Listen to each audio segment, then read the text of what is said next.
இந்த வீடியோவில் சைவ திருமுறைகள் பற்றி பார்க்க போகிறோம். சைவ திருமுறைகளை தமிழ் வேதம் அப்படின்னு சொல்கிறாங்க. நாலான் வேதம்னா நாலடியார். தமிழ் வேதம் சைவ திருமுறைகள்.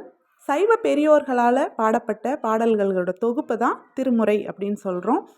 இது 12 திருமுறைகளாக தொகுக்கப்பட்டுள்ளது. இதை தொகுத்தவர் நம்பியாண்டார் நம்பி. முதல் 7 திருமுறைகள் தேவாரம் எனப்படும். இந்த தேவாரத்தை மூவர் தமிழ் அப்படின்னு சொல்லுவாங்க. தமிழ் 3000னா திருமூலர் எழுதிய திருமந்திரம். திருஞான சம்பந்தர், திருநாவுக்கரசர், சுந்தரர் இவங்க மூவர் முதலிகள் அப்படின்னு சொல்லுவாங்க.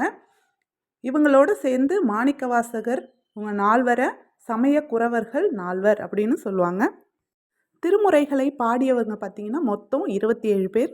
முதல் 3 திருமுறைகளை பாடியவர்கள் திருஞான சம்பந்தர், 4, 5, 6 திருநாவுக்கரசர், 7ஆம் திருமுறை சுந்தரர், 8ஆம் திருமுறை மாணிக்கவாசகர், 9ஆம் திருமுறை திருமாளிகை தேவர் முதலிய 9 பேர், 10ஆம் திருமுறை திருமூலர், 11ஆம் திருமுறை திரு ஆலவாய் உடையார் முதலிய 12 பேர், 12ஆம் திருமுறை சேக்கிழார் எழுதிய பெரிய புராணம்.